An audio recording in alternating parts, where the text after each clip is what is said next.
Take a good look at the lady on your screen. The woman in that photo is singer Chaka Khan. She's the original performer of the I'm Every Woman song. Now that picture right there is the album cover art for Chaka Khan's Come to My House album. She's boldly displaying an occultic hand symbol. Before I explain the hidden meaning behind the lyrics from the song at hand, I'm Every Woman, I just wanted to say I know that Nicholas Ashford and Valerie Simpson are the credited songwriters for the track, but I am sure Chaka Khan and Whitney Houston both knew the hidden meaning of the lyrics. Now, while most listeners believe they're listening to a mere pop R&B record, I'm Every Woman is an occultic anthem for those that are in the know. The song speaks of sorcery and how women are divine goddesses with magic running through their veins, and the song boasts how the singer can read minds, cast spells, disappear, and create things with her magical powers. In other words, she's singing about being a sorceress. Now, the track also teaches you that this power is not unique, because it's something that all women, regardless of age, race, ethnicity, social and economical status, etc., can do at will. Mother, maiden, and crone can all rejoice in the ability to control the forces of life, death, and manipulate matter with the powers vested within her. At the meetmagazine.blogspot.com website, I posted the lyrics to the song. To make things easier, I posted the words in red, so the lyrics would be easier to see, and my explanations were typed up in black to these controversial lyrics. So let's begin with decoding the first verse lyrics. And I quote, "I can cast a spell of secrets you can tell." End quote. Spell casting is probably the first thing that comes to mind when you think about witches. The opening line pretty much sets the tone for the record. The secrets the song is speaking about are the secrets of witchcraft. You were sworn under oath with the penalty of death looming over your head as the consequence when you join some secret societies. In fact, the gang known as the Freemasons have to swear a blood-curdling oath confession and verbal agreement against their own life. And they're fully aware they will face the penalty of death for revealing their secrets to the uninitiated or the profane, as they so eloquently put it. There are many different torturous methods that these thugs use to punish traitors and snitches, and no, they are not playing. Just check out the words that a master mason must utter and swear to in order to reach the next level during their gang initiation. And I quote, "Binding myself under no less a penalty than that of having my body severed in two, my bowels taken from thence and burned to ashes, the ashes scattered to the four winds of heaven, so that no more trace or remembrance may be had of so vile and perjured a wretch as I, should I ever knowingly or willingly violate this my solemn obligation as a master mason. So help me God and keep me steadfast in the due performance of the same." End quote. But the illegal, immoral, and distasteful threats don't stop there. Freemasons also have to swear they are willing to have their throats slashed, tongues ripped out, and they even pledge to have their heart ripped out and fed to animals. Now, how extreme and ridiculous and profane is that? The next lyric goes like this, and I quote, "Mix a special brew, put fire inside of you." End quote. Now, at times, witches make brews, elixirs, or potions for healing, love spells, prosperity, financial spells, antidotes, reversal spells, spiritual protection spells, and for an unlimited amount of other purposes. In this case, these lyrics bear reference to using a special brew to win over a person's heart. So this is all about a love spell right here, and this love spell is being cast on the listener.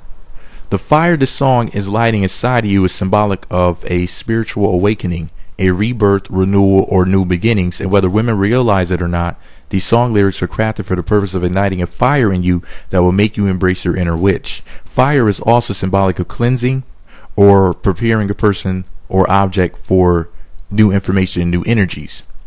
It's all about doing away with the old to make way for the new and what is perceived as the improved. Also, it deals with divination and looking into the future and developing psychic and occultic powers. The next lyric goes like this. I quote, "Anytime you feel danger or fear, then instantly I will appear." End quote. Time travel is a taboo subject, unless you believe in the John Titor story, but the act of appearing out of a puff of smoke or at the twinkling of an eye is something straight out of the movies in the minds of most Americans, and in no way, shape, or form is a reality-based feat. However, the movies had to get it from somewhere. Hocus pocus. Magicians, ninjas, and occultists can be seen in Hollywood films appearing and disappearing in a puff of smoke, which seemingly brings forth form or life, or can taketh it away, which is essentially symbolic of the power of the sun. Let's move on to the second verse. Now the second verse continues where the first verse ended off, and it goes, and I quote, I can sense your needs like rain onto the seeds. She can appear, then guide you or give you help when you're in fear. All you have to do is call on her. In other words, she is deifying herself. It's similar to, actually it's equivalent to calling on God.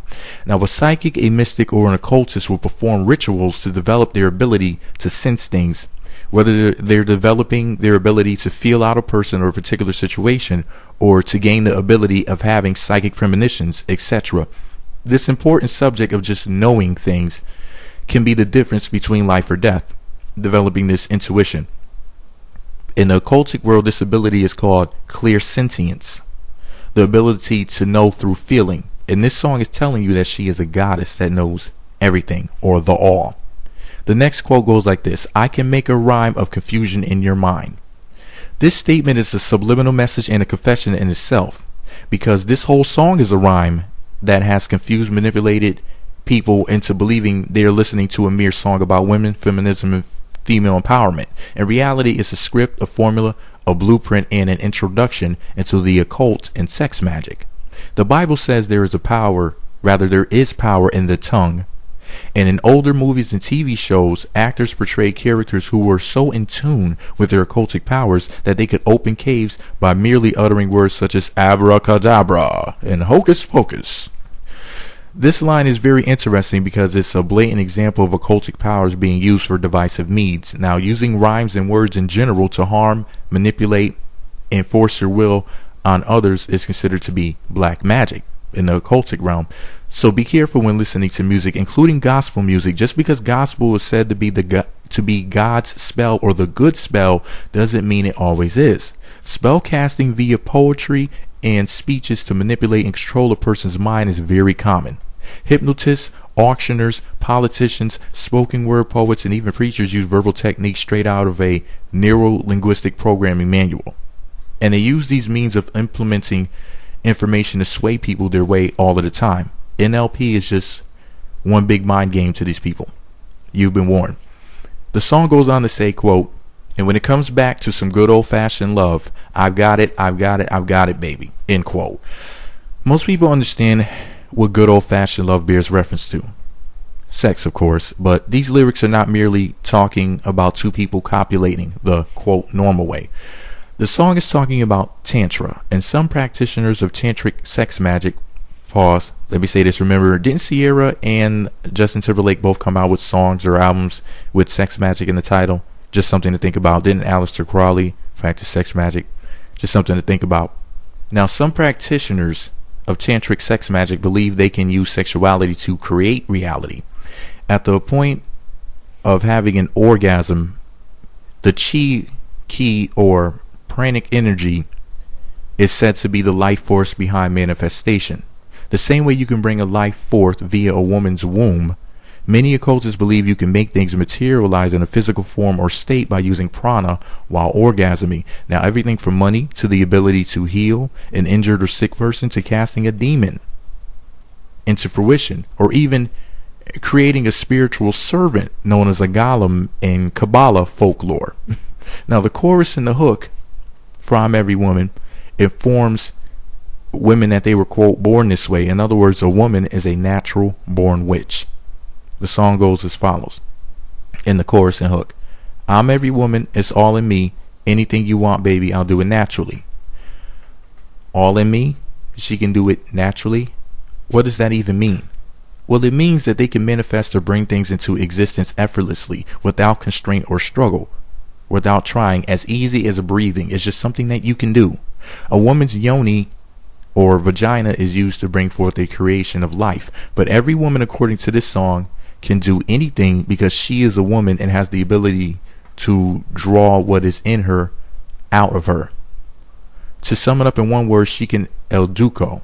Now, the Latin word el duco means to bring forth something, and el duco is where the word education comes from. Now, at the end of the song, Whitney says, quote, "I can read your thoughts right now." This statement bears reference to seeing beyond a person's physical eyesight.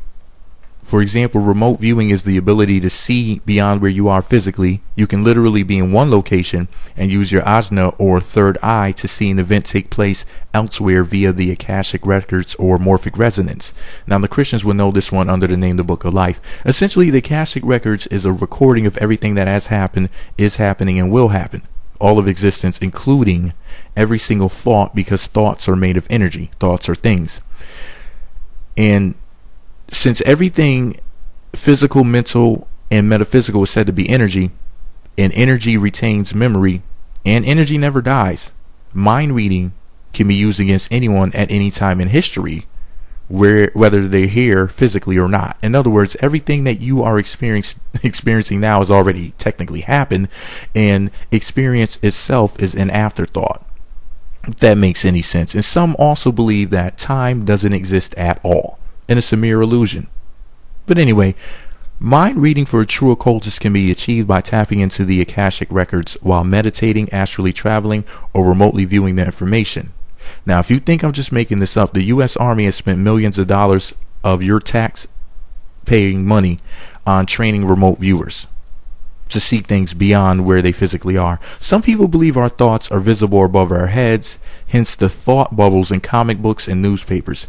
If you never heard that before, I bet you won't look at Charlie Brown the same again. Yes, they say our thoughts appear above our heads in a bubble. That's what they say.